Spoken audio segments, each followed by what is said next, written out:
26મી જાન્યુઆરી પ્રજાસત્તાક પર્વની ઉજવણી સુભાનપુરા ખાતે આવેલી નૂતન વિદ્યાલય ખાતે કરવામાં આવી। નૂતન વિદ્યાલયમાં ભારત માતાનું પૂજન કરવામાં આવ્યું। સવિશેષમાં પૂજનની સાથે સાથે 100% મતદાન થાય, લોકશાહીનું પર્વ પર ઉજવાય તે અંતર્ગત શપથ લેવડાવવામાં આવ્યા છે।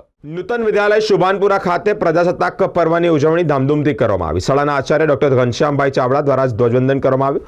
ત્યારબાદ મંડળના પ્રમુખ શ્રીમતી હસુમતી જયસ્વાલ, પ્રાથમિક વિભાગના આચાર્ય હેતલબેન પટેલ, તમામ શિક્ષક તેમજ વિદ્યાર્થીઓ દ્વારા ભારત માતાનું પૂજન કરવામાં આવ્યું। ત્યારબાદ લોકશાહીનું પર્વ એટલે કે ચૂંટણીમાં વિદ્યાર્થીઓ પોતાના પરિવાર સાથે જ સોસાયટીના સભ્યો સાથે મતદાન અવશ્ય કરાવશે તેવી પણ પ્રતિજ્ઞા લેવામાં આવી। જીએસટી ભવન 2 ખાતે પ્રાથમિક શાળાના વિદ્યાર્થીઓએ દેશભક્તિ ગીતો પર સુંદર મજાનું નૃત્ય પણ કર્યું છે।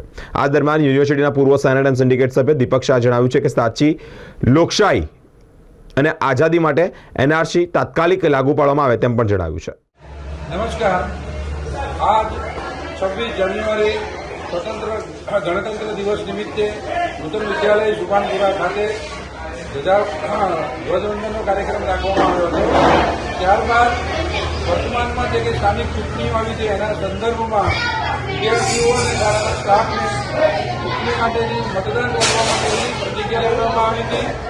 આ 26મી જાન્યુઆરીએ કચ્છમાં ભૂકંપ આવ્યો હતો એની યાદમાં સમગ્ર શિક્ષણ પરિવાર ભારત માતાનું પૂજન કરે છે। આજે શાળાના પ્રમુખ શ્રીમતી હસુમતીબેન જયસ્વાલ, પ્રાથમિક વિભાગના આચાર્ય શ્રીમતી હેતલબેન અને નૂતન વિદ્યાલય પરિવારના સમગ્ર સ્ટાફ વિદ્યાર્થીઓ દ્વારા ભારત માતાનું પૂજન કરવામાં આવ્યું હતું। Thank you.